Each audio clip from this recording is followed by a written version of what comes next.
अस्सलामु अलैकुम वरहमतुल्लाहि वबरकातुहू। हमने जो है कल बात करी थी चार्ट पैटर्न, एक तो ट्राइंगल के बारे में। हमने पूरे के पूरे कैंडल और चार्ट पैटर्न को कंप्लीट पढ़ लिया है। अब इसके बाद में हम ऐप की बात कर रहे थे कि अपस्टॉक्स के अंदर हमें कैसे पैसे ऐड करना है, कैसे फ़ंड ऐड करना है और कैसे विड्रॉ करना है। इतनी हमने बात कर ली। कोई भी शेयर है उसको हम कैसे ख़रीदना है हमने इसके बारे में भी जो है बात करी थी। अब और आगे हम बढ़ते हैं, तो आप अपना नोटबुक और पेन अपना साथ में रखें।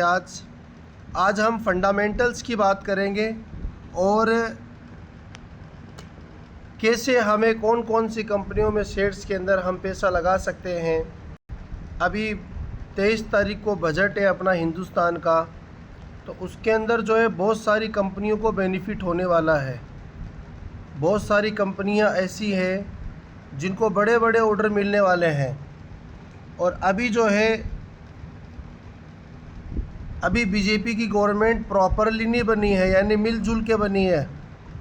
तो फिर जैसे जिन्होंने बीजेपी का साथ दिया, जिन पार्टियों ने, तो उनका ये मानना था और उनका ये कहना था, अभी जैसे मैंने वीडियो वगैरह इनकी रिसर्च करी, तो जो बड़ी बड़ी कंपनियों के अंदर जो टैक्स ले रहे थे गवर्नमेंट, बीजेपी गवर्नमेंट, अब वो टैक्सेस वगैरह कम होने वाला है। तो इसका इम्पैक्ट डायरेक्ट अपने शेयर्स पे पड़ता है, क्योंकि भाई कंपनियों का जो टैक्स अगर कम होगा तो सीधी सी बात है कंपनियों को प्रॉफिट ज़्यादा होगा, और वो प्रॉफिट जो है वो अपने शेयर्स होल्डर को डिस्ट्रीब्यूट करते हैं वो। अब जैसे कोई कंपनी 1 करोड़ रुपए का टैक्स दे रही थी और अब वो कंपनी 50 लाख रुपए का अगर टैक्स दे मान लो, तो अब उसके पास में 50 लाख रुपए अलग से बच रहे हैं। तो वो 50 लाख रुपए अपने शेयर होल्डर को डिवाइड करती है, जिससे जो है उसकी कीमत बढ़ती है और हमें जो है ऑटोमेटिकली फ़ायदा होता है। तो हमारी पूरी नज़र रहेगी मार्केट पर। आप लोग भी जो है नज़र टिकाए रखें, इंशाल्लाह बहुत फ़ायदा मिलेगा आपको। ठीक है, एक ही आदमी को फॉलो करो, जैसे जी बिजनेस वाला अनिल सिंघवी सर है, बहुत बढ़िया एक्सपर्ट आदमी है। वो खुद इसके बारे में रिसर्च कर रहा है, कई सालों से जो है इनकी रिसर्च है, बहुत बढ़िया है। लेकिन मैं आपको एक बात कह देता हूँ, सेबी का एक रूल है, लगभग 2009 की बात है, मार्केट में बहुत ख़तरनाक क्रश हुआ था मार्केट में। और उसी वो मौके पर हर्षल मेहता नाम का एक आदमी, और उस वक्त बहुत बड़ा जो है क्रशिंग हुआ था मार्केट में।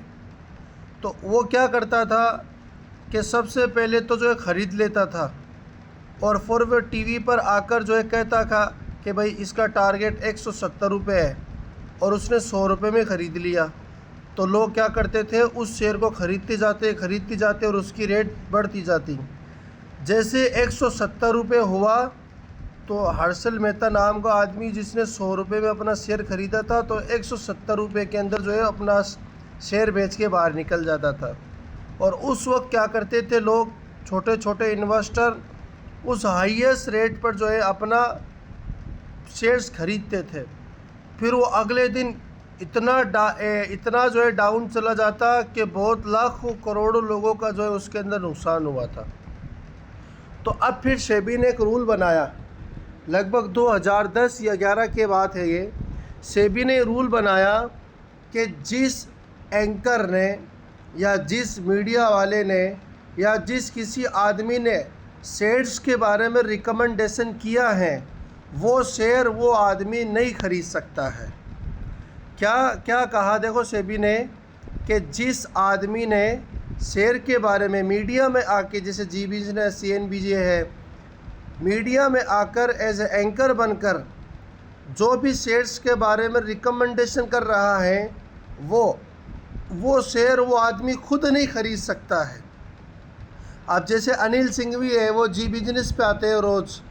तो अब जैसे किसी के शेयर्स के बारे में कहा कि भाई सिप्ला का शेयर जो है आप ख़रीदारी करने का मौका है, तो हमें तो वो राय देगा, लेकिन वो खुद कभी नहीं ख़रीदेगा। आप लोग ये याद रखना। अच्छा, हर्षद मेहता 1992 में, इसके बारे में पता नहीं कब हुआ, लेकिन इसका बहुत बड़ा क्रश हुआ था मार्केट के अंदर, उसके बारे में हम आपको बताना चाह रहे हैं। एक क्रश 2009 के अंदर भी हुआ था आरिफ भाई, आप थोड़ा रिसर्च करेंगे तो इंशाल्लाह पता चल जाएगा।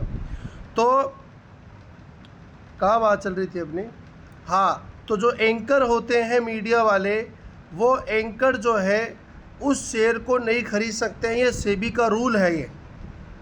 तो इसलिए आप लोग इन जो एंकर होते हैं, जो न्यूज़ के अंदर बैठे रहते हैं, जो हमें शेयर मार्केट के बारे में राय देते हैं रहते हैं, हमें इनकी बात को सुनना है, लेकिन इनकी बात पर अमल करना नहीं करना वो हमारे रिसर्च पर डिपेंड करता है, ठीक है।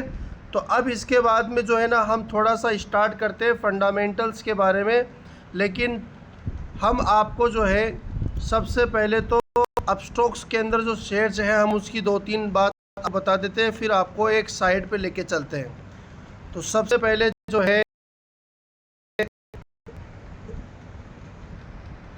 ये हमारा अपस्टॉक्स है, इसके अंदर जो है हमने पहले जब लेक्चर स्टार्ट किया था तो उस दिन जो है ना, हमने एक आपके सामने एक बात रखी थी, एक तो निफ्टी और एक होता है, एक मिनट रुक जाइए, मैं पेंसिल निकाल लेता हूँ यहाँ से।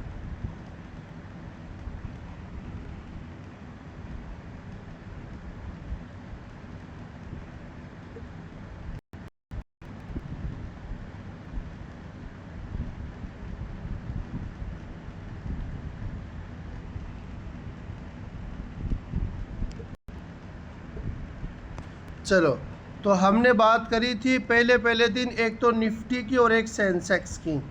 निफ्टी किसको बोलते हैं भाई, एनएससी कंपनी के 50 कंपनियों को एक ग्रुप बना दिया गया, एक इंडेक्स बना दिया गया, जिसको हम क्या बोलते हैं, निफ्टी हम उसको कहते हैं।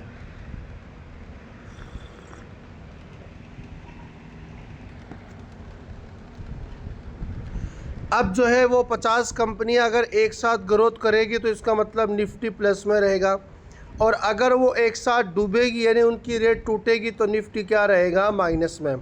तो जब निफ्टी की जो बड़ी बड़ी कंपनियां थी, जैसे मेरे सामने सबसे पहले कंपनी यही नज़र आ रही, रिलायंस इंडस्ट्री, ये रिलायंस इंडस्ट्री लगभग 2% जो है माइनस में गिरा था। क्यों गिरा भाई, अब जैसे मार्केट इतना इसीलिए गिरा क्योंकि रिलायंस इंडस्ट्री का ना अभी रिज़ल्ट आया है, तो इसको कुछ नुकसान हुआ है रिलायंस इंडस्ट्री को, इसीलिए जो है इसके शेयर्स भी गिरे हैं, और इसीलिए इसने अपने रिचार्ज के अंदर बढ़ोतरी की है, ताकि जो नुकसान हुआ है ना अभी 3 महीने के अंदर, उसकी जो है भरपाई कर सके।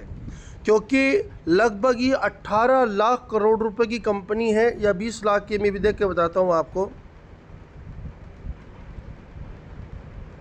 यस, अब 21 लाख करोड़ रुपए की कंपनी हो चुकी है रिलायंस इंडस्ट्री, और अभी कल परसों शायद 19 तारीख को जो इसका रिज़ल्ट आया था, तो फिर जो है उस मौके पर उसके कुछ नुकसान हुआ है रिलायंस इंडस्ट्री को, इसीलिए मार्केट जो है ये डाउन गया, और इसीलिए इसका शेयर्स भी जो है डाउन चले गए हैं। तो रिलायंस इंडस्ट्री जो है पूरे हिंदुस्तान का आधा मार्केट संभाल रखा है, इतनी मजबूत कंपनी है, यानी हिंदुस्तान की टॉप 1 कंपनी है। 4,500 कंपनियाँ जो लिस्टेड हैं उसमें फर्स्ट जो कंपनी है वो रिलायंस इंडस्ट्री है मार्केट कैपिटल के हिसाब से। तो हिंदुस्तान का जो आधा जो भाग है ना, जो मार्केट के बारे में जिस आदमी ने संभाल रखा है, वो रिलायंस इंडस्ट्री है। अब वो अगर माइनस में, इसका मतलब सारा का सारा आधा मार्केट ही माइनस में चला जाएगा, इसीलिए निफ्टी जो है 270 पॉइंट माइनस में चला गया था। तो ये बात हमें पता रहनी चाहिए। तो ये निफ्टी अगर प्लस में है, अगर निफ्टी प्लस में है हमारी, तो इसका मतलब जितने भी शेयर्स है ना ये हमारे नीचे की तरफ, वो भी प्लस में रहेंगे। अगर निफ्टी माइनस में है तो हमारे सारे के सारे शेयर्स और ये 50 कंपनी जो इससे जुड़ी हुई है वो तो पक्की माइनस में रहेगी। अब कुछ क्वार्टर के रिजल्ट आते रहते हैं, अगर किसी कंपनी को बढ़िया प्रॉफिट हुआ है तो मार्केट के अपोजिट भी काम करती है, तो वो एक अलग उसका न्यूज़ होता है। तो उसके बाद में आप लोग देख सकते हो कि हमारे पास ये सेंसेक्स है, एनएससी तो निफ्टी तो होता है एनएससी के स्टॉक, और सेंसेक्स होता है बीएसई के स्टॉक, ठीक है। तो हमें सेंसेक्स से कोई मतलब नहीं है, क्योंकि हमें बीएसई के स्टॉक कभी नहीं ख़रीदना है। हमेशा कौन से स्टॉक ख़रीदने हैं आपको, नेशनल स्टॉक एक्सचेंज। क्यों भाई? क्योंकि इसके अंदर जो है, क्योंकि इसके अंदर जो वॉल्यूम होते हैं ना, वॉल्यूम क्या होता है अभी अपन बात करेंगे, वो ज़्यादा होते हैं, इसीलिए हमें NSE के स्टॉक ख़रीदना है। अब जो है तो निफ्टी और ये सेंसेक्स, स्क्रीन नहीं आ रही, स्क्रीन नहीं आ रही आपकी कब से? अच्छा अच्छा अच्छा,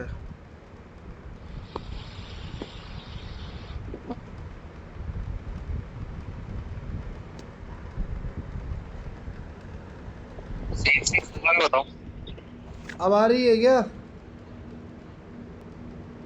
हाँ अब आ रही। अब स्टार्ट करो आप। आ रही। 1 मिनट रुकिए आप लोग।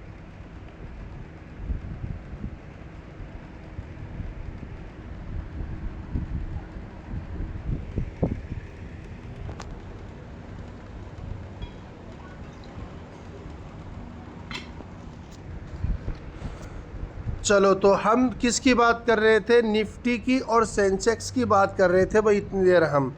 तो निफ्टी के अंदर तो होते हैं NSE स्टॉक, और सेंसेक्स के अंदर कौन से स्टॉक होते हैं? BSE होते हैं। तो जितनी भी कंपनियां, 4,500 कंपनियां, वो सारी की सारी BSE के अंदर हैं।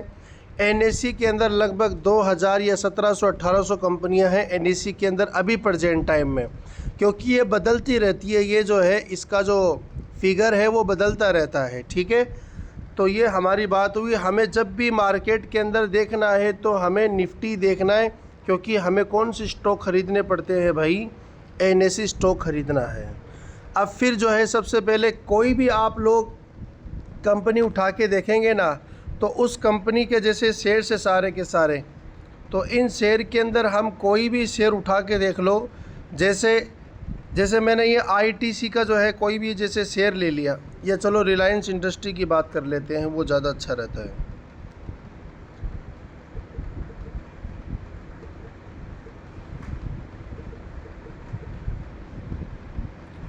ये रिलायंस इंडस्ट्री है। अब जैसे आप इस पर क्लिक करेंगे ना, तो आपको देखो इस तरह का जो है, ये इस तरह का आपको फ़ोटो नज़र आता है यहाँ पर। तो सबसे पहले ऊपर की तरफ देखो बहुत सारे जो है ऊपर नाम आ रहे हैं। तो सबसे पहला जो नाम आ रहा है उसको हम कहते हैं समरी।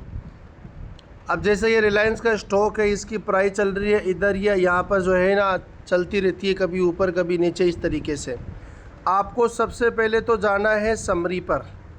सबसे पहले आपको किस पे जाना है भाई? समरी पे जाना है। अब समरी पे जैसे ही आप लोग जाओगे, जैसे मैं चला गया समरी पे। अब आपको यहाँ पर जो है जब मार्केट चलता है ना ये, तो इधर भी जो है ना यहाँ पर ये फिगर चलते रहते हैं, और इधर भी जो है फिगर चलते रहते हैं। अब इधर जो लोग होते हैं वो बाइंग वाले होते हैं। अब जैसे मार्केट जब बंद हुआ था ना, तो लास्ट जिस आदमी ने जो शेयर ख़रीदा था उसने 6,681 शेयर ख़रीदे थे 3,110 रुपये के भाव के अंदर। इसी तरीके से ये सेल वाला पार्ट है कि लोग यहाँ पर जो है सेल करते हैं। हमें पता चलता है कि जो है कितने रुपए के अंदर लोग सेल कर रहे हैं, और यहाँ पता चलता है कि लोग कितने रुपए के अंदर जो है बाय कर रहे हैं, ठीक है। फिर इसके बाद में जो है नीचे की तरफ हमें चलता है कि ये तो टोटल बाय क्वांटिटी और ये टोटल सेल क्वांटिटी। तो 100% जो है पूरे के पूरे जो है शेयर्स लोगों ने बाय कर लिए हैं।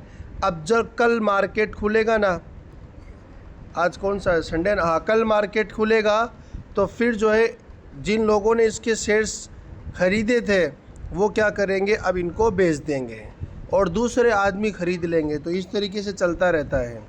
अब देखो नीचे की तरफ जो है आपको ये टुडे मार्केट के बारे में जो है ये इन्फॉर्मेशन देता है। इस इन्फॉर्मेशन के अंदर क्या बात है आप लोग इसको समझेंगे। कल वाली वीडियो भी इम्पोर्टेंट थी और आज वाली वीडियो भी बड़ी इम्पोर्टेंट है। आप इसको दोबारा देख सकते हो। हमने कल वाली वीडियो की जो है लिंक आपको सेंड कर दी है ग्रुप के अंदर। अब इसके अंदर सबसे पहला जो हमारे पास में जो ऑप्शन आ रहा है उस ऑप्शन का नाम है सबसे पहले तो ओपन। यानी इसका मतलब ये हुआ कि जब रिलायंस इंडस्ट्री यानी जुमे के दिन, फ्राइडे के दिन मार्केट जो है ओपन हुआ था 9 बजे, तो 9 बजे जब ये ओपन हुआ रिलायंस इंडस्ट्री का शेयर, तब उसकी कीमत थी 3,172 रुपये। यानी जब जुमे के दिन, शनिवार और इतवार के दिन तो मार्केट बंद रहता है ना, इसमें ट्रेडिंग नहीं होती है। जुमा, शनिवार, एक तो होता है जैसे सोमवार, मंगल, बुध, जुमरात और जुमा, ये 5 दिन मार्केट चलता है। तो जुमे के दिन मार्केट बंद हुआ, तो जब इसकी शुरुआत हुई थी 9 बजे, जिस वक्त मार्केट खुला था, मार्केट खुलने का वक्त होता है, आप लोग लिख भी सकते हैं, 9 बजे मार्केट खुलता है सुबह और 9:30 बजे मार्केट बंद हो जाता है। ठीक है, तो जब मार्केट जब 9 बजे ओपन हुआ था, तब इस रिलायंस इंडस्ट्री शेयर की कीमत कितनी थी? 3,172 रुपये थी। फिर इसके बाद में उससे पहले वाले, जब जुमेरात की 3:30 बजे जब मार्केट बंद हुआ था, ये तो बात है जुमे के दिन 9 बजे, कितने बजे मार्केट, 9 बजे मार्केट खुला तो उसकी रेट ये थी। अब जुमे से पहले यानी जुमरात, यानी प्रीवियस क्लोजिंग है ये, तो जुमेरात के दिन यानी थर्सडे के दिन इस शेयर ने जब 3:30 बजे जब मार्केट बंद हुआ था, तब कितने में बंद हुआ? तब ये बंद हुआ था 3,173.35 रुपये के अंदर जो ये बंद हुआ था, और खुला कितने के अंदर? 3,172 में। इसका मतलब ये थोड़ा डाउन में खुला, यानी इसको हम बोलते हैं गैप डाउन। अगर ये बढ़ोतरी में ऊपर की तरफ खुलता ना, तो इसको अपन क्या बोलते हैं? Gap up. गैप अप और गैप डाउन किसको बोलते हैं, अभी मैं चार्ट में इसको बताऊंगा। ठीक है, फिर इसके बाद में जो है ना, ये हमारा नेक्स्ट पॉइंट है हमारा वॉल्यूम। वॉल्यूम का मतलब होता है कि इसके कितने शेयर्स जो है ना अभी मार्केट में मौजूद है, जिसके अंदर हम जो है शेयर्स को ख़रीद सकते हैं। तो अभी प्रेजेंट टाइम में इसके 65,000, कितने का है? 2.5 सैकड़ा, 1000, 10,000, लाख, 10 लाख, 65,70,195 शेयर्स मार्केट में मौजूद हैं। यानी 65,70,195 शेयर्स हम ख़रीद सकते हैं रिलायंस इंडस्ट्री के। ठीक है, तो ये हमारी तीनों पॉइंट बात हुई। ओपन का मतलब, जैसे आज जो है, जैसे आज जुमा है मान लो, तो जुमे के दिन 9 बजे कितनी रेट पे मार्केट ओपन हुआ, वो तो जो है ये इसकी रेट है। अब जुमेरात के दिन जब मार्केट बंद हुआ था, तब वो कितने में बंद हुआ? वो हुआ था 3,173 रुपये में। वॉल्यूम का मतलब होता है कितने इसके शेयर्स मार्केट में मौजूद हैं, तो 65,70,195 शेयर जो है मौजूद है इसके मार्केट में। अब फिर हम नेक्स्ट बात कर लेते हैं। अब नेक्स्ट के अंदर जो है हमारे पास इसमें कुछ लाइन नज़र आ रही है। इस लाइन में देखो, सबसे पहले ये वाला समझो आप, इसके अंदर क्या बात है। इसमें लिखा पड़ा है टुडे लो और हाई। इसी से पता चलता है कि इसमें एंट्री लेना है कि नहीं लेना है। भाई ये अगर क्लोजिंग के पास में है, तब तो हमें क्या करना है, या क्लोजिंग, चलो ये बाद में बताएंगे। टुडे हाई टुडे लो का मतलब हो गया कि ये यहाँ आज स्टार्ट कितने में हुआ, देखो आप लोग, 3,172 रुपये के अंदर स्टार्ट हुआ था ये। ठीक है, एक मिनट रुक जाइए आप लोग। ये इतने में तो क्या हुआ, ये ओपन हुआ। अब ये 9 बजे से लेकर 3:30 बजे तक कितना ये ऊपर की तरफ गया था, कितना ये ऊपर की तरफ गया था। तो कितना गया भाई, कैसे पता चलेगा? यहीं से पता चलेगा। तो देखो कितना गया, 3,000, कितने है ये, 75, 3,179 रुपये, यानी इतना ऊपर गया। लगभग कितने रुपए हो गए, लगभग जो ये कितने रुपए हो गए, लगभग 6 रुपये हो गए ये, यानी 6 रुपये इसकी बढ़ोतरी हुई थी यहाँ पर। और ये डाउन कितना गया, ये लगभग जो है 3,105 रुपये तक, 3,105 रुपये तक जो है ये आया था। तो इसका मतलब, इस रीडिंग से मतलब ये हुआ कि ये लो तो कितना था इसका, और आज के दिन इसका हाई कितना था। आज के दिन यानी फ्राइडे के दिन इसका लो तो था 3,105 रुपये और हाई था इसका 3,169 रुपये। इसका मतलब ये लो के करीब है। इसका मतलब क्या है कि ये शेयर की कीमत देखो बंद कितने में हुआ, 3,110 रुपये में बंद हुआ। इसका मतलब क्या हुआ, ये लो के करीब है, लोअर सर्किट के करीब है, तो बाइंग की अपॉर्चुनिटी दी यहाँ पर। अगर हम बाई करते तो फिर कल हमें इसमें प्रॉफिट देखने को मिलेगा अगर निफ्टी प्लस में ओपन हुआ तो, ठीक है। तो ये आपको इससे पता चलता है कि इसमें हमें बाय करना है कि नहीं करना है। अगर जैसे अब कब बाय करना ये कल हम बताएंगे आपको, लेकिन अभी फ़िलहाल के लिए आपको ध्यान में रखना है कि अगर जिस रेट के अंदर ये ओपन हुआ था और क्लोजिंग भी, यानी अगर जिस रेट के अंदर ये ओपन हुआ था वो तो ये रेट है।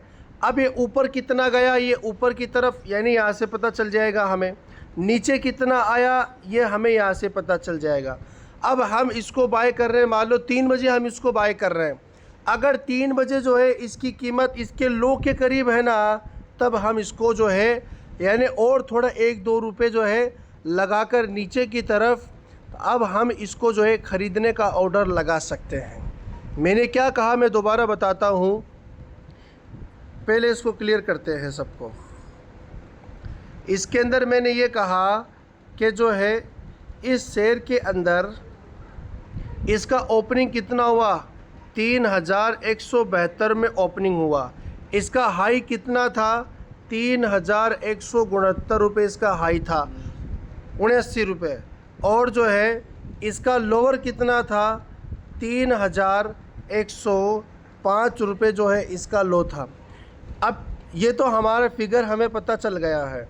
अब हमें 3 बजे माल ख़रीदना है, मान लो आप। अब 3 बजे या 3:20 पे या जितने मिनट पे आप ख़रीद रहे हैं, लगभग आपको 3 बजे के बाद ख़रीदेंगे तो ज़्यादा बेनिफिट मिलेगा। कल पूरा तरतीब बताएंगे हम आपको, कब ख़रीदना है कब बेचना है, तो ये सारी बातें हम आपको कल बताएंगे। कल वाली क्लास मिस मत करना। तो अब जैसे 3 बजे इसकी प्राइस चल रही है, इसके लो के बराबर चल रही है। अब जैसे 305 तक गया ये और अभी 310 चल रहा है, मतलब लो के करीब ही है। तो हम अगर इस रेट में ख़रीदेंगे ना तो हमारा कोई भी लॉस नहीं होगा। भले अगर वो नीचे भी चला गया तो वो एक दिन ऐसा आएगा कि वो इस हाई के पास ज़रूर आएगा। तो ये हमें बाइंग की अपॉर्चुनिटी बताता है, उसका लो और हाई देख के। अब एक बात ध्यान से समझो आप। अब जिसका ये ओपनिंग प्राइस है, अब ये जो है शेयर 3 बजे इसके 2% 3% जो है प्लस में चल रहा है। अब बाइंग की अपॉर्चुनिटी नहीं है, आप इसके अंदर हाथ न डालें। तो ये मार्केट की थोड़ी स्ट्रेटजी होती है जो हमने आपको बताया। फिर दूसरे जो कॉलम हमारे पास में है वो 1 साल का है कि जैसे आज तारीख कितनी है भाई, 21 जुलाई है। तो 21 जुलाई 2023 से लेकर 21 जुलाई 2024 तक इसका जो है लो प्राइस कितना था, 1 साल में लो प्राइस 2,220 रुपये था। और हाई प्राइस कितना है अभी इसका, 2,220 रुपये। और इसका हाई प्राइस कितना है, 3,200, आप पी लो अच्छा चाय पी लो, 3,217 रुपये इसका क्या है हाई। इसका मतलब ये क्या चल रहा है अभी ये हाई के करीब है। अब इसके अंदर क्या चार्ट बन रहा है, चार्ट देख के फिर अपन अनुमान लगाएंगे कि इसको ब्रेकआउट कर रहा है कि नहीं कर रहा है, वो चार्ट से पता चलता है। तो लेकिन हमारे दिमाग में ये होना चाहिए कि रिलायंस का शेयर अभी हाई के करीब चल रहा है, ठीक है। अब इसके बाद ये हमारी हाई की बात हो गई, लो की बात हो गई, 2 डे की बात हो गई और 52 वीक्स की बात हो गई। अब फिर इसके बाद में हमें चलेगा यहाँ पर 3 पॉइंट और आ रहे हैं। 3 पॉइंट में क्या बात है कि जो है इसका जो है लगभग 2 डे प्राइस यानी 2 डे मार्केट के बारे में है कि अगर ये इसका शेयर गिरेगा तो ये लगभग 2,799 रुपये तक गिर सकता है। ये इसका सपोर्ट को रिप्रेजेंट करता है।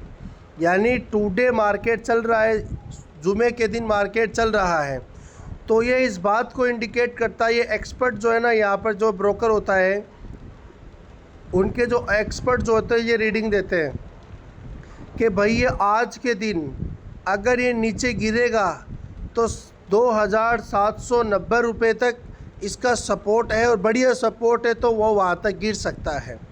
और अगर वो उठेगा तो वो लगभग 3421 रुपये तक वो जा सकता है।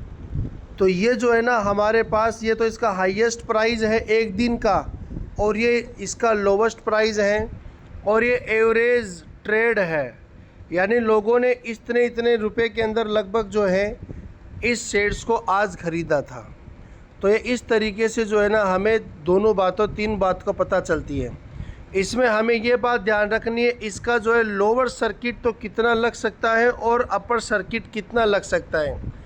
अब अगर निफ्टी माइनस में है इसका मतलब ये लोअर सर्किट को फॉलो करेगा, प्लस में है इसका मतलब ये अपर सर्किट को फॉलो करेगा। तो ये इस तरीके से जो लोअर सर्किट हाई सर्किट ये पर डे का हमें बताता है। फिर इसके बाद में जो है नेक्स्ट पॉइंट यहाँ पर आता है शॉर्ट टर्म, मिड टर्म और लॉन्ग टर्म। शॉर्ट टर्म का मतलब हो गया है कि आप कोई भी शेयर 1 से लेकर 3 महीने तक का कोई शेयर खरीद रहे हो उसको अपन बोलते हैं शॉर्ट टर्म। मिड टर्म बोलते हैं 6 से लेकर 12 महीने तक कोई शेयर को होल्ड कर रहे हैं आप, तो ये मिड टर्म है। और लॉन्ग टर्म का मतलब हो गया 1 से लेकर 3 साल तक का कोई शेयर आप लोग होल्ड करके रख रहे हो, वो हो चुका है लॉन्ग टर्म। अब जैसे मैं शॉर्ट टर्म पे क्लिक किया मैंने, तो जैसे क्लिक किया तो देखो नीचे की तरफ सपोर्ट और रेजिस्टेंस नाम आ रहा है। इसका मतलब सपोर्ट तो इसका कितना है 2915 रुपये पर सपोर्ट ले रहा है 1 से लेकर 3 महीने तक का दरमियान में। और रेजिस्टेंस का मतलब टारगेट इसका 3197 रुपये इसका टारगेट है 1 से लेकर 3 महीने तक के दरमियान में। अब मैं लूँ मिड टर्म, तो मिड टर्म के अंदर आप लोग देख सकते हो इसके अंदर थोड़ा सा क्या हो गया, सपोर्ट बढ़ गया है यहाँ पर। लॉन्ग टर्म के अंदर देखेंगे तो और यहाँ पर सपोर्ट जो है गिर चुका है। तो ये जो है ये एक्सपर्ट के थ्रू जो है ये बात यहाँ पर रिप्रेजेंट की जाती हैं, लेकिन हमें तो चार्ट को देख के देखना है। और हमेशा आपको बड़े बड़े जो शेयर्स होते हैं वो लॉन्ग टर्म के लिए ही अगर आप लोग सजेस्ट करेंगे, यानी लॉन्ग टर्म के लिए अगर आपको लेना है तो निफ्टी के शेयर अगर आप ख़रीदेंगे तो वो ज़्यादा बेनिफिशियल होते हैं, क्योंकि मजबूत स्ट्रॉन्ग कंपनी है, NSE लिस्टेड है, जो निफ्टी की कंपनी है 50, उससे आपको बढ़िया प्रॉफिट मिल सकता है। तो ये बात हुई। फिर इसके बाद में आता है कंपनी की प्रोफाइल, कि जो है कंपनी जो है क्या काम करती है, हमें कैसे पता चलेगा। तो भाई हमें यहाँ समरी पे पता चलेगा जब हम ऊपर से नीचे की तरफ आएंगे। सबसे पहले जो है ये कौन सा सेक्टर है, तो रिफाइनरीज़ का जो है इसका सेक्टर है। और मार्केट कैपिटल मतलब कितने करोड़ की कंपनी है ये, तो ये लगभग 21,47,029 लाख करोड़ रुपए की कंपनी है, यानी 21 लाख करोड़ रुपए की कंपनी है लगभग रिलायंस इंडस्ट्री। अभी कुछ दिन पहले मैंने देखा था 18 लाख करोड़ की थी, लेकिन अभी कुछ रिजल्ट आया तो इसमें कुछ ग्रोथिंग हुई है, लेकिन कुछ साइड में इनको 1-2% जो है नुकसान भी हुआ है। वो कहाँ हुआ है उसकी ज़्यादा मैंने रिसर्च नहीं करी है, इसीलिए इसके शेयर घटे हैं। अब फिर इसके बाद में कंपनी करती क्या काम है, ये पूरा का पूरा जो है इसमें लिस्ट लिखा पड़ा है, आप लोग इसको पढ़ लेना कि जो रिलायंस इंडस्ट्री लिमिटेड जो है वो इंडिया बेस्ड कंपनी है और ये क्या क्या काम करती है वो सारी बात इसके अंदर लिखी पड़ी है, आप लोग इसको अच्छे से रीड कर सकते हैं। अब रीड करने के बाद में फिर नीचे के बाद यानी यहाँ जैसे हमारे पास में ये पूरा रीड हमने कर लिया। रीड करने के बाद में आता है शेयर होल्डर इन्फॉर्मेशन, ये सबसे इम्पोर्टेंट है। तो आप लोग सबसे पहले आपको ये वर्ड नज़र आ रहा होगा प्रमोटर, जो कि कहाँ पर हमें देखने को मिलता है, जब ये येलो कलर की लाइन जो है ना इस पर क्लिक करेंगे ना हम, तब नाम आएगा प्रमोटर। प्रमोटर का मतलब होता है कि जिस आदमी ने इस कंपनी की बुनियाद रखी थी उसको हम क्या बोलते हैं, प्रमोटर बोलते हैं।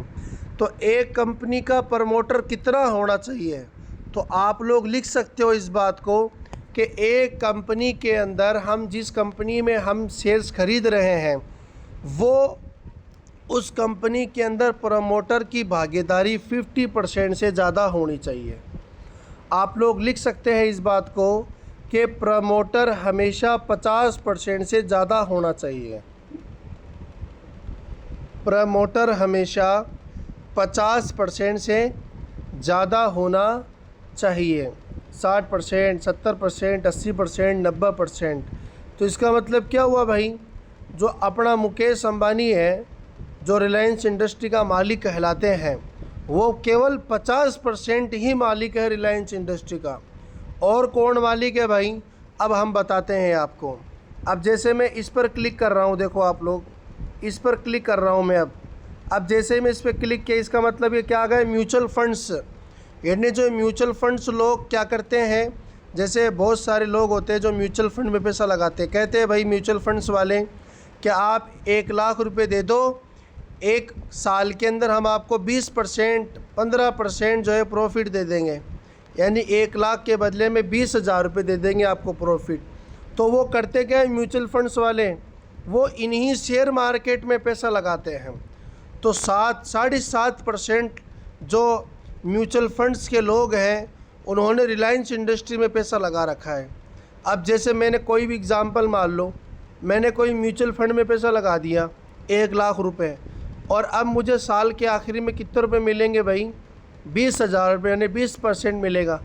तो वो जो मुझे 20% देंगे ना प्रॉफिट, वो एक दिन में कमा लेते हैं वो, क्योंकि वहाँ बड़े बड़े एक्सपर्ट्स बैठे रहते हैं। फिर पूरी साल जो है आपके पैसे से वो बढ़िया कमाई करते हैं। तो इसलिए म्यूचुअल फंड में न जाके आप डायरेक्टली शेयर मार्केट में लगाओ, इससे बढ़िया आपको प्रॉफिट मिलता है। फिर इसके बाद में मैं जो है ना ये ब्लू वाली लाइन पर क्लिक कर रहा हूँ। अब जैसे ही यहाँ पर अपन क्लिक करते हैं तो यहाँ पर रिटेल एंड अदर, जैसे कोई भी कंपनी है, छोटी मोटी कंपनियाँ हैं तो वो लगाती हैं।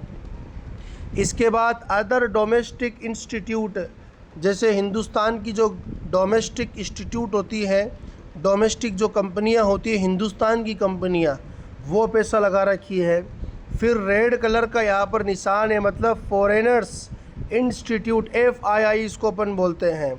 तो जो फॉरेनर मतलब इंडिया के अलावा जो बाहर के लोग हैं, अमेरिका के, जापान के, लंदन के, इन कंट्रियों के लोग भी हमारे हिंदुस्तान में पैसा लगाते हैं। तो कितना % लगा रखा है भाई, 22% लगा रखा है। इसका मतलब FII और DII जितना भागीदार किसी कंपनी में है ना, वो उतनी मजबूत होती हैं और उतनी स्ट्रॉन्ग कंपनी कहलाती है वो। तो इसीलिए रिलायंस इंडस्ट्री नंबर 1 कंपनी क्यों है, क्योंकि वहाँ FII लोगों का बहुत ज़्यादा पैसा लगा पड़ा है।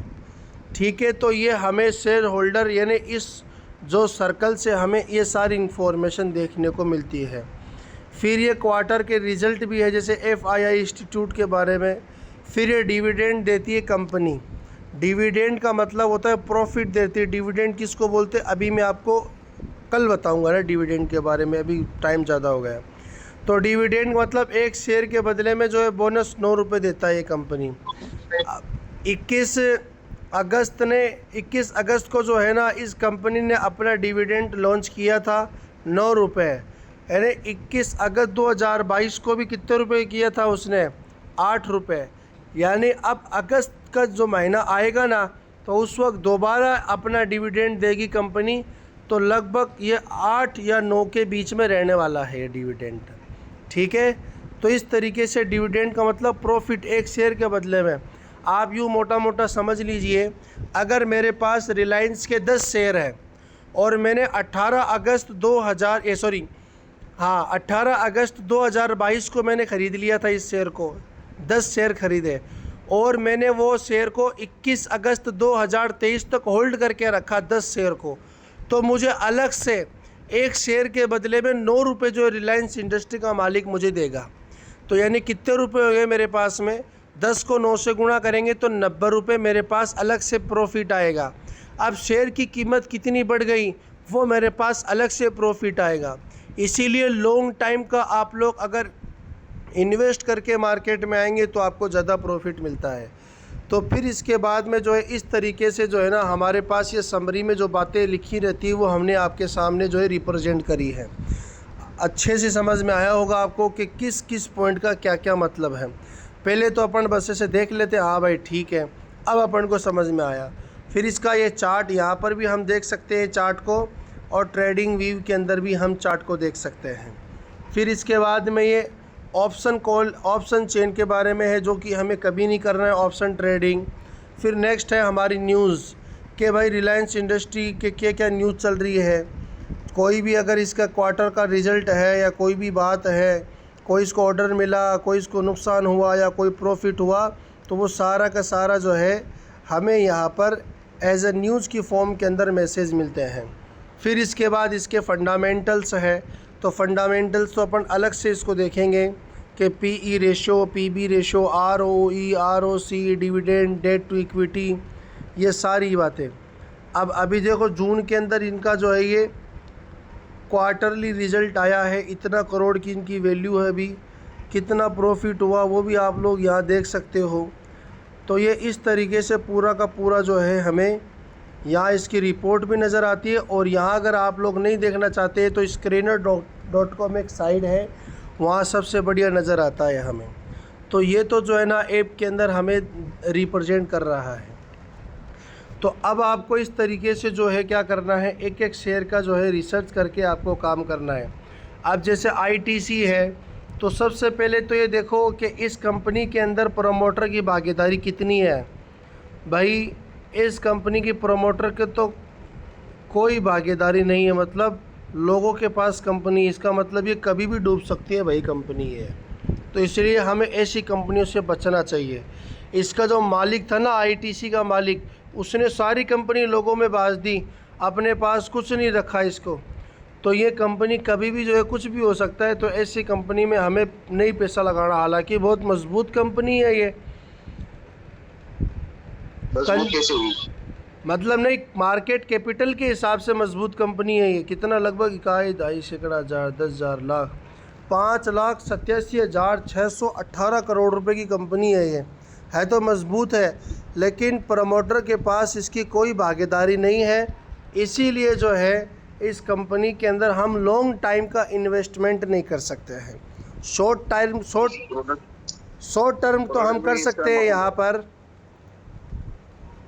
लॉन्ग टर्म के बारे में हम नहीं सोच सकते। क्यों भाई? क्योंकि यहाँ का प्रमोटर के पास में कोई भागीदारी नहीं है। इसीलिए जो है, हालांकि कंपनी तो बड़ी मजबूत है ये, 5 लाख करोड़ की कंपनी है ये, लेकिन ये कंपनी के पास जिसने इसकी बुनियाद रखी थी वो उसके पास अभी कंपनी नहीं है, लोगों के पास में है। जैसे इसके अंदर FII के लोगों ने यहाँ 40% इन्वेस्ट कर रखा है, म्यूचुअल फंड वालों ने 11%, रिटेल और अदर हम जैसे पब्लिक लोग 15% है, और अदर डोमेस्टिक इंस्टीट्यूट लगभग 32% है। तो लोगों ने सारी कंपनी खरीद ली है, जिसने इसकी बुनियाद रखी उसके पास वो कंपनी की अभी यहाँ पर भागीदारी नहीं है। इसलिए केयरफुल होके यहाँ पर हम लॉन्ग टाइम इन्वेस्टमेंट नहीं सोच सकते हैं। शॉर्ट टर्म तो कर सकते हैं, यहाँ के आज ख़रीद लिया, 3-4 दिन के बाद में बेच दिया, तो ये क्योंकि 3-4 दिन, 5 दिन, 10 दिन के लिए तो ये कंपनी जो है भागने वाली नहीं है, क्योंकि बहुत मार्केट कैपिटल के हिसाब से मजबूत है। लेकिन प्रमोटर के पास होल्डिंग नहीं है इसकी, इसलिए बहुत रिस्की है लॉन्ग टाइम इन्वेस्टमेंट के लिए। फिर इसके बाद इसका अपन चार्ट में ये ऑप्शन, न्यूज़ वगैरह ये सारी एक जैसी होती है इसके अंदर। और हम ओरिएंट सीमेंट की बात कर लेते हैं। तो सबसे पहले ये ओरिएंट सीमेंट जो है कंस्ट्रक्शन कंपनी है, ये मार्केट कैपिटल देख सकते हैं आप 6,651 करोड़ रुपए जो है इसका है। अब आप इसका प्रमोटर की होल्डिंग कितनी है, लगभग 37% है। तो यहाँ भी थोड़ा रिस्की है, लॉन्ग टाइम इन्वेस्टमेंट अपन नहीं कर सकते हैं यहाँ। लेकिन पब्लिक के पास इसके बहुत शेयर्स है। लॉन्ग टर्म के लिए 50% से ज़्यादा होना चाहिए। हाँ, 50% से ज़्यादा, कम से कम 60-70% होगा तो हम लॉन्ग टाइम, क्योंकि वो कंपनी का मालिक जो है ना वहाँ स्टेबल है, तो वो कंपनी 10-12 साल 15 साल तक कहीं नहीं जाने वाली है। अब यहाँ क्या है, जैसे अभी अपन ने ITC की बात करी, उसका मालिक ही कोई नहीं है, पब्लिक मालिक है उसकी, पब्लिक चला रही है कंपनी को। इसका मतलब पब्लिक तो कुछ भी कर सकती है कभी भी। तो इसीलिए जो है हम इसके अंदर लॉन्ग टाइम के लिए जो इन्वेस्ट नहीं कर सकते हैं हम। अब जैसे और भी कंपनी है, जैसे सिप्ला कंपनी है मान लो आप, अब सिप्ला कंपनी की प्रोमोटर भी बहुत कम है, तो हालांकि मजबूत कंपनी है, ये बहुत मजबूत कंपनी है, लेकिन प्रमोटर के 50% से ज़्यादा होना चाहिए। तो ये इसलिए हम आपको जो है ना लॉन्ग टर्म इन्वेस्टमेंट के बारे में प्रमोटर की भागीदारी बहुत इम्पोर्टेंट रोल प्ले करती है। अब ये HFCL कंपनी है, तो ये क्या काम करती है, ये सारा का सारा जो है यहाँ रिप्रेजेंट करता है India based global technology company है ये। तो फिर जो है प्रमोटर के पास कितना लगभग 37% है। तो ये 1-2 साल के अंदर जो है ना इसमें कुछ भी हो सकता है कंपनियों के अंदर, क्योंकि इनका मालिक के पास मजबूती नहीं है। अब जैसे टाटा टेक्नोलॉजी की बात करते हैं हम, तो यहाँ क्या है प्रमोटर्स के पास 55% जो है भागीदारी। इसका मतलब इसमें हम 2 साल 3 साल 4 साल 5 साल तक का अपना माल यहाँ पर रख सकते हैं, क्योंकि ये मजबूत कंपनी है। मार्केट कैपिटल के हिसाब से भी जो है लगभग ये कितने की 40,000 करोड़ रुपए की कंपनी है ये। तो ऐसी कंपनियों को ढूंढना पड़ेगा और ऐसी कंपनियों में हमें पैसा लगाना पड़ेगा। ज़रूरी नहीं है कि सब कंपनी के अंदर ही अपन पैसा लगाएं। जैसे विप्रो की बात करते हैं अपन, विप्रो एक बहुत बड़ी कंपनी है ये, कहाँ गया ये रहा विप्रो। तो इसका प्रमोटर्स देखो कितना है, लगभग 72% है। इसीलिए विप्रो IT की बहुत बड़ी कंपनी है ना ये भी। तो इसमें हम लॉन्ग टाइम के लिए जो है ना अपन पैसा लगा सकते हैं विप्रो में। लगभग 2,99,469 करोड़ रुपए की कंपनी है। दिन 2 लाख करोड़ की, लगभग 3 लाख करोड़ होने वाले हैं। 3 लाख करोड़ रुपए की कंपनी है, IT सॉफ्टवेयर की कंपनी है ये। तो ऐसी कंपनियों में हम 3 साल 4 साल 10 साल 20 साल तक के लिए रुक सकते हैं, अपने पैसे को रोक सकते हैं यहाँ। डिविडेंड भी ठीक है भाई, हालांकि डिविडेंड तो थोड़ा सा कम ही है, 1 रुपये डिविडेंड है, लेकिन अपन यहाँ पर लॉन्ग टर्म के लिए स्टेबल कंपनी जो इसको अपन मान सकते हैं। तो इस तरीके से जो है ना आपको कंपनी के बारे में यहाँ पर प्रोमोटर की होल्डिंग देखनी है। अब आपको कोई भी जैसे शेयर्स के बारे में रिसर्च करना है तो वो कैसे करेंगे आप? तो सबसे पहले जो है आप गूगल की एक बारे में आपको बता रहा हूँ, उसका जो है नाम है स्क्रैनर के नाम से। अब जैसे आप इसकी स्क्रीनशॉट खींच लो या जो है ना आप इसको लिख लो स्क्रैनर, जो आपकी स्क्रीन के अंदर नज़र आ रहा है। तो इस स्क्रैनर के अंदर आप लोग जैसे सर्च करोगे तो ये हमारे पास देखो ऊपर की तरफ ये साइड नज़र आएगी screener.in। अब जैसे इस पर क्लिक करेंगे आप लोग तो फिर जो है आपके पास इस तरह का इंटरफेस नज़र आएगा। अब मैंने इसको डेस्कटॉप में कर रखा है तो इसको मैं हटा देता हूँ। ये देखो आप, तो ये इस तरीके से जो है ना आपके पास नज़र आएगा। अब यहाँ पर आप लोग देखेंगे नीचे की तरफ जो है ये सर्च का ऑप्शन आ रहा है। आप कोई भी कंपनी लिखो आप, जैसे मैं यहाँ पर मैंने लिख दिया है सिप्ला। अब सिप्ला लिमिटेड देखो पहला नाम ही आ गया यहाँ पर। तो आप इस सिप्ला लिमिटेड पर क्लिक कर दो आप। अब जैसे क्लिक करेंगे ना तो इसकी सारी की सारी इन्फॉर्मेशन यहाँ पर आएगी सिप्ला की। इसको अपन जो है डेस्कटॉप में कर लेते हैं ताकि अच्छे से सारी चीज़ नज़र आ जाए। ये सिप्ला की देखो सारी इन्फॉर्मेशन हमारे पास में है। सबसे पहले भाई एक शेयर की रेट कितनी चल रही है, ये माइक किसका ऑन है भाई, बंद कर लो। फिर अबाउट के अंदर बताता है कि जो सिप्ला है वो क्या काम करती है, और फिर इसके की पॉइंट्स नीचे की तरफ है, आप लोग पढ़ सकते हैं। सारे के सारे की पॉइंट्स हैं, ये क्या क्या काम करती है, सिप्ला कंपनी कहाँ इन्वेस्ट कर रखी है, कहाँ इसके मैन्युफैक्चर प्लांट्स हैं। तो ये सारी डिटेल इसके अंदर जो है ये इस वेबसाइट के अंदर कंपनियाँ लॉन्च करती है। अब फिर इसके बाद में यहाँ पर हमारे पास देख सकते हैं आप लोग मार्केट कैपिटल, जो अभी अपन देख रहे थे ना वहाँ पर ऐप के अंदर, तो आपको यहीं पर ही देखना है कि भाई कितने करोड़ की कंपनी है। तो लगभग ये 1,19,957 करोड़ रुपए की कंपनी है ये। फिर इसके बाद में जो है ना हम देख सकते हैं स्टॉक PE। अब PE का मतलब होता है प्राइस टू अर्न रेशो। तो यानी एक शेयर को ख़रीदने के अंदर आपको कितना पैसा देना पड़ेगा, उसको हम बोलते हैं PE रेशो। लिख लो इस बात को आप लोग, PE रेशो, इसका मतलब होता है price to earn ratio. Price to earn ratio तो ये पीई रेशो जो है इसका मतलब होता है कि आपको अगर यहाँ से 1 रुपया कमाना है तो कंपनी में कितना पैसा आपको खर्च करना पड़ेगा, वो होता है हमारा PE ratio.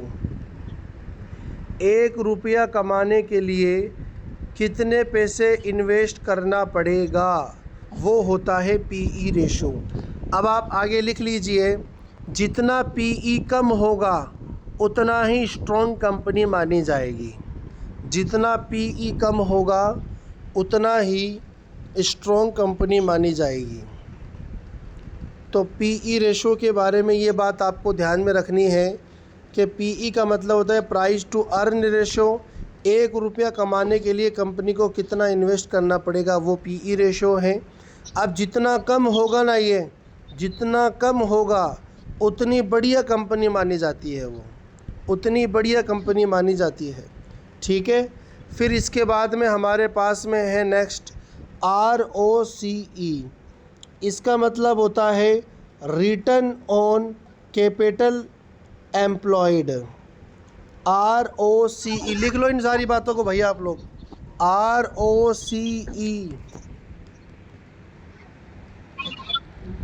ROCE return on capital या कैपिटलाइजेशन एम्प्लॉयड। ROCE स्क्रीन नहीं नजर आ रही है? ठीक है। तो अब ये कितना होना चाहिए लगभग, ये लिख लीजिए आप लोग, 20% से ज़्यादा होना चाहिए। मतलब 20 से 25% से ज़्यादा होना चाहिए, इसका मतलब ये है। अब इसका मतलब क्या हुआ भाई?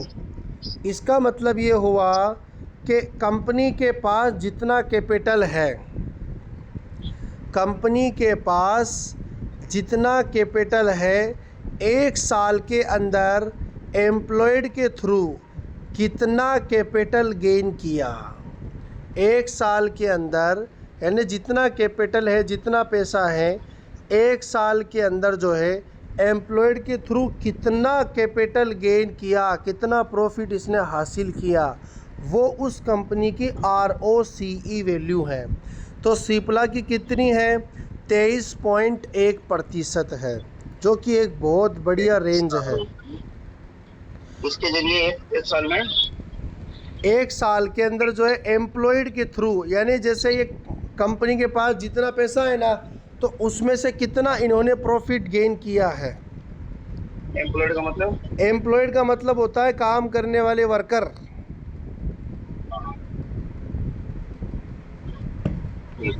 तो कितना होना चाहिए वो भी लिख लो आप, 20 से 25% के बीच में होना चाहिए। तो इसका 23 इसलिए बढ़िया कंपनी है ये। फिर इसके बाद में जो है यहाँ पर हमारे पास में है करंट प्राइस, कि भाई इसकी जो है अभी 1 शेयर की कीमत जो है कितनी चल रही है। तो वो कितनी चल रही है? लगभग 1486 रुपये जो है इसकी 1 शेयर की प्राइस चल रही है। फिर इसके बाद में हमारा नेक्स्ट पॉइंट है बुक वैल्यू। अब आप लोग लिख लीजिए बुक वैल्यू। बुक वैल्यू का मतलब होता है कि अगर ये कंपनी बंद हो जाती है, बुक वैल्यू को आप लोग लिख सकते हैं कि अगर ये कंपनी अचानक बंद हो जाती है, तब 1 शेयर के बदले में जो रकम मिलेगी वह बुक वैल्यू है। अगर कंपनी बंद हो जाती है तो 1 शेयर के बदले में जो हमें रकम मिलती है वह उसकी बुक वैल्यू है। यानी जैसे कि यह सिप्ला कंपनी है, अब जो है सिप्ला कंपनी के मालिक का दिमाग ख़राब हो गया कि भाई मुझे धंधा नहीं करना है, मुझे जो है सब कुछ बस ख़त्म करना है, फैक्ट्री वगैरह आज से मेरा कोई नामो निशान नहीं है। तो अचानक होगा ऐसा, तो फिर क्या होगा? तो फिर जो है ना इसकी कीमत गिरेगी या बंद हो जाएगा सारा सिस्टम। तो फिर जो है ये कंपनी 1 शेयर के बदले में जो कीमत देगी वो 313 रुपये देगी, तो वो उसकी बुक वैल्यू है। या मान लो एक कंपनी से एक आदमी से मेरी मुलाकात हुई थी आज से 2 महीने पहले। उसके पास 1992 के अंदर जो एक कंपनी का शेयर ख़रीदा हुआ था, फिजिकली शेयर उसने मुझे दिखाया। तो वो कंपनी आज जो है बंद हो चुकी है वो कंपनी। तो अब उसकी जो कंपनी की जो बुक वैल्यू है ना, उसके हिसाब से उसको जो है पैसे मिलेंगे। तो इसका मतलब ये हुआ है। फिर है फिर इसके बाद में है ROE। ROE का मतलब होता है रिटर्न ऑन इक्विटी।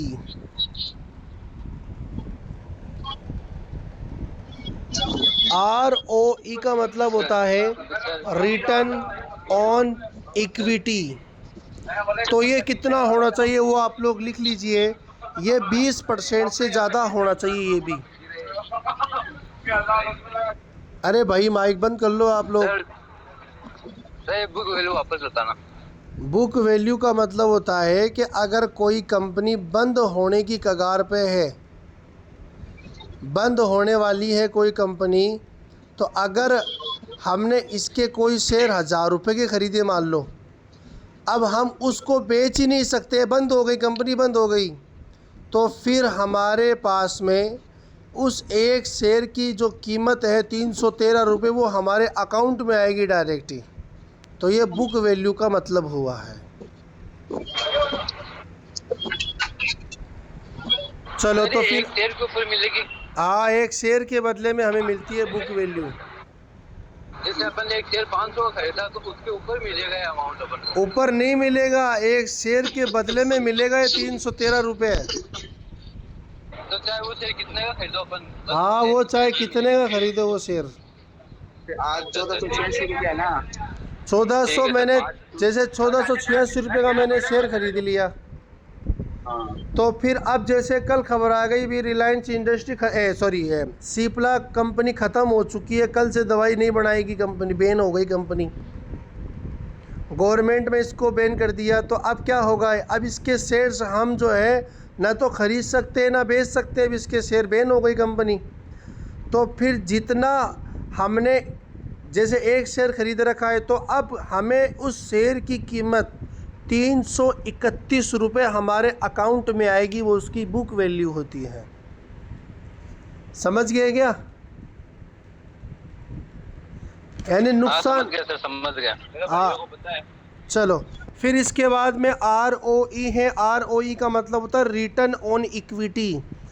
इसका मतलब होता है कि हमें कितना रिटर्न मिला इक्विटी के अंदर, शेयर्स के अंदर। तो लगभग आप लोग लिख लीजिए रेशियो कितना होना चाहिए, 20% से ऊपर होना चाहिए। ये 20% से जो है वो ऊपर होना चाहिए।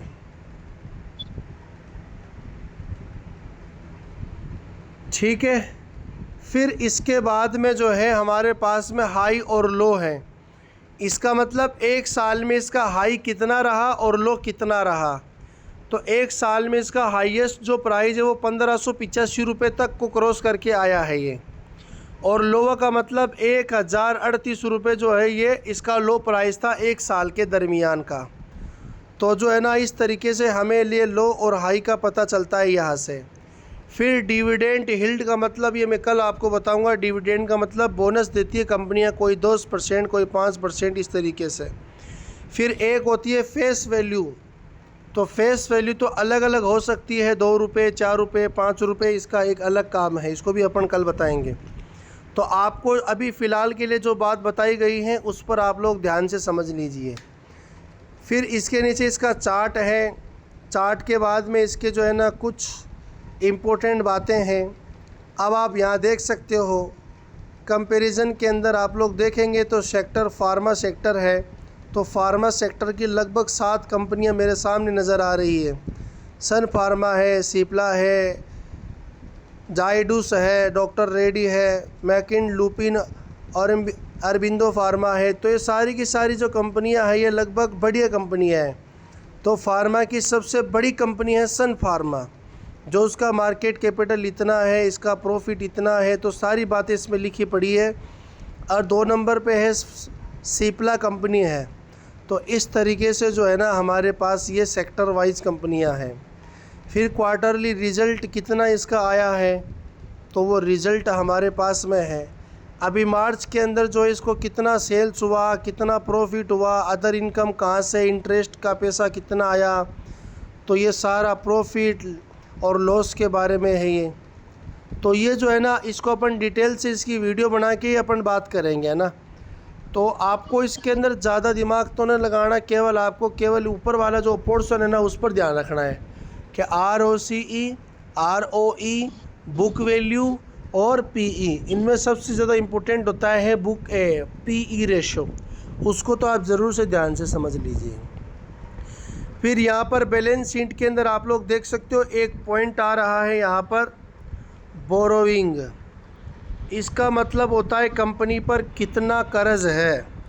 तो ये बोरोइंग से पता चलता है कि अभी इसके पास 569 करोड़ रुपए का जो है कर्ज चल रहा है इस कंपनी पर। तो भाई जो कंपनी लगभग कितने करोड़ की है, ये 1,19,557 करोड़ की कंपनी है, उस पर अगर 569 करोड़ रुपए का अगर कर्ज है तो कोई बहुत बड़ी बात नहीं है, इसके अंदर बहुत छोटी बात है इस कंपनी के लिए। और इसका कंटिन्यूसली जो है इसका जो कर्ज है, लोन है, वो कम होता जा रहा है। आप लोग देख सकते हो यहाँ पर, देखो आप कहाँ गया यार, एक मिनट रुक जाओ।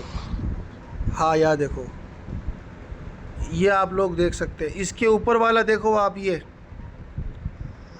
तो पहले तो लगभग जो है ना आखिर में देखो आप, इससे पहले 803 करोड़ था मार्च 2023 में, मार्च 2024 में 559 हो गया, तो और कम होता जा रहा है। मतलब कंपनी इतनी स्ट्रॉन्ग है कि वो अपना डेट, अपना लोन जो ब्याज से उठाए पैसे, वो क्या कर रही है, कम करती जा रही है कंपनी।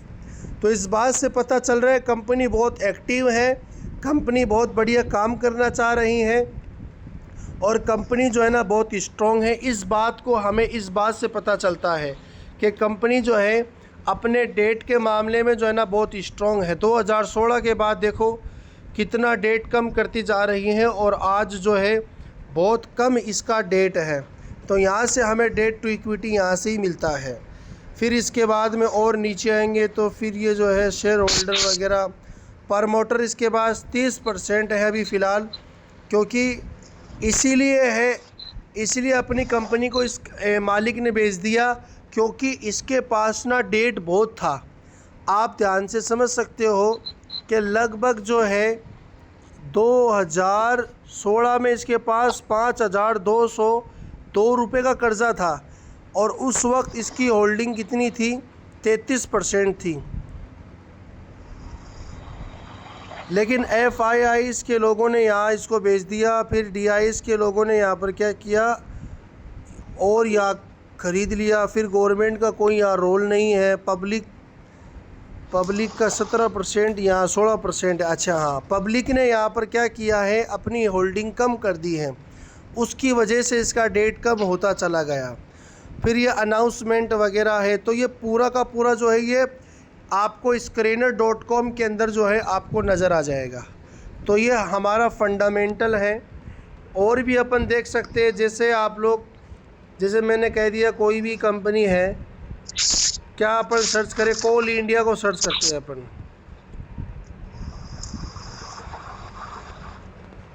कोल इंडिया, ये बढ़िया कंपनी है ना ये भी। तो इसका PE रेशो कितना है आप लोग देखो, 8 रुपये। इसका मतलब बढ़िया कंपनी है ये। जितना कम होगा ना उतना बढ़िया कंपनी मानी जाती है। मार्केट कैपिटल कितना है इसका, लगभग कितना है, 3 लाख करोड़ रुपए की कंपनी है कोल इंडिया। क्या काम करती है, अबाउट के अंदर पढ़ लो आप लोग, पता चल जाएगा भाई क्या काम करती है। इसका हाई लो भी देख लो, डिविडेंड लगभग 5% डिविडेंड देती है, बहुत बढ़िया कंपनी। इसका मतलब ये लॉन्ग टाइम के लिए सबसे ज़बरदस्त कंपनी है ये। फिर आप नीचे की तरफ आओगे ना, आप माइनिंग या मिनरल प्रोडक्ट की सबसे टॉप की कंपनी है। देखो आप यहाँ सेक्टर का नाम दिख रहा है, देखो सेक्टर ये रहा, मिनरल्स प्रोडक्ट या माइनिंग। तो ये सबसे बढ़िया कंपनी है भाई माइनिंग के मामले के अंदर। मतलब ज़मीन से जो है ये क्या करते हैं, ये खान या कोई भी खदान वगैरह होती है, खनन करने का काम करते हैं। ये लोहा है या कोई भी चीज़ है, कॉपर है, इनको निकालने का काम करती है ये। फिर इसके बाद एक मोइल कंपनी है जिसको हमने पहले ख़रीदा था, तो ये भी माइनिंग का काम करती है, मैंगनीज़ को जो है ना ये निकालने का काम करती है। मैंगनीज़ निकालने की हिंदुस्तान की सबसे टॉप की कंपनी है ये। तो ये एक एक कंपनी का आपको जो है डाटा देखना पड़ेगा। डाटा देखने के बाद में जो है ना फिर आपको इसके अंदर पूरी रिसर्च करने के बाद ही आप लोग कंपनी के शेयर्स ख़रीदो, ठीक है। तो बहुत काफ़ी टाइम हो चुका है और हमारी तरफ से जो ये फंडामेंटल वाली क्लास कंप्लीट हो गई। इसके अंदर जो है आपको 2-3 चीज़ें ध्यान रखनी, ज़्यादा देखो दिमाग नहीं लगाना है। एक तो मार्केट कैपिटल कितना है, पीई रेशो कितना है और डिविडेंड कितना देती है लॉन्ग टर्म के लिए, और जो है ना बोरोइंग कितना है इसका, डेट वगैरह। तो ये सारी बातें जो है हमें इस्लामिक स्टॉक के अंदर मिल जाता है वहाँ कि भाई कितना % जो है इसके पास डेट है। तो इस तरीके से जो है ना आपको ये सारी चीज़ें ध्यान में रखनी है, सारी बात। चलो, अगर किसी का कोई सवाल अगर हो तो बताइए, हमारी तरफ से जो है सारी पॉइंट्स हमने क्लियर कर दिए हैं।